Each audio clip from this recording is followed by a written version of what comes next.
नमस्कार, आप देख रहे हैं हैशटैग भारत और मैं आपके साथ तन्वंशिका।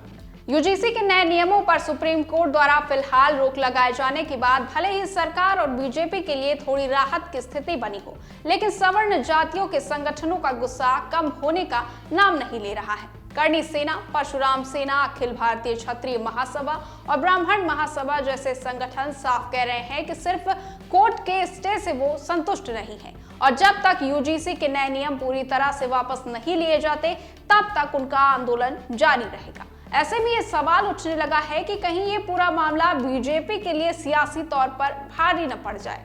बीजेपी नेता भले ही सुप्रीम कोर्ट के फैसले का स्वागत कर रहे हो, लेकिन पार्टी के भीतर और बाहर ये साफ दिख रहा है कि चुनौती अभी खत्म नहीं हुई है। सवर्ण संगठनों का कहना है कि यूजीसी के नए नियम जनरल कैटेगरी के खिलाफ हैं और इससे रिवर्स भेदभाव पड़ेगा। यही वजह है कि सड़क से लेकर सोशल मीडिया तक विरोध लगातार जारी है और 19 मार्च तक आंदोलन चलाने का भी ऐलान किया गया है। यूजीसी विवाद का सबसे बड़ा केंद्र उत्तर प्रदेश बना हुआ है, जहां बीजेपी के अंदर ही इस मुद्दे पर तीखा विरोध देखने को मिला। कई स्थानीय और जिला स्तर के नेताओं ने नाराज होकर अपने पदों से इस्तीफा तक दे दिया। पार्टी के भीतर ये चिंता गहराती जा रही है कि सवर्ण समाज की बढ़ती नाराजगी का राजनीतिक नुकसान न उठाना पड़े। बीजेपी के कुछ नेताओं का कहना है कि समर्थकों को समझाना मुश्किल हो रहा है और अगर वो खुलकर विरोध नहीं करते तो उनके अपने ही वोटर सवाल खड़े कर रहे हैं। एक मौजूदा विधायक ने नाम न छापने की शर्त पर बताया कि पार्टी पहले से ही ब्राह्मण समाज की नाराजगी झेल रही थी और अब यूजीसी विवाद ने इस बेचैनी को और भी ज्यादा बढ़ा दिया है। बीजेपी के पूर्व सांसद बृजभूषण शरण सिंह, उनके बेटे प्रतीक भूषण, विधायक अभिजीत सिंह सांगा और डॉक्टर संजय सिंह जैसे नेताओं ने भी नए नियमों का विरोध किया है।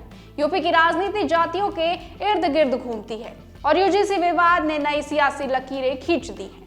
राज्य की आबादी में ब्राह्मण, ठाकुर और वैश्य सहित सवर्ण जातियां करीब 22% है, जो पारंपरिक रूप से बीजेपी का मजबूत वोट बैंक मानी जाती रही है। 2022 के विधानसभा चुनाव में ब्राह्मण वोटों से बीजेपी को 50 से ज्यादा सीटें और ठाकुर वोटों से करीब 45 सीटें मिली थी, लेकिन अब यही वर्ग खुद को उपेक्षित महसूस कर रहा है।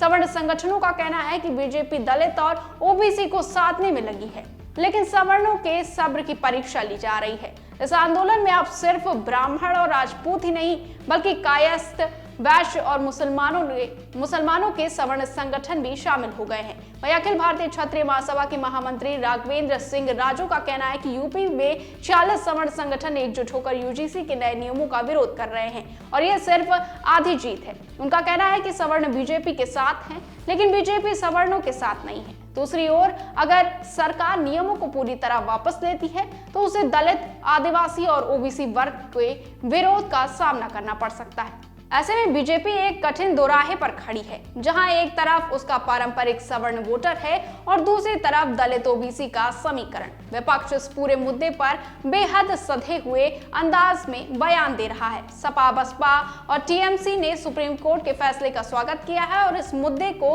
रिवर्स डिस्क्रिमिनेशन के रूप में उठाने की कोशिश कर रहे हैं ताकि नाराज सवर्ण वोटरों को अपनी ओर खींचा जा सके।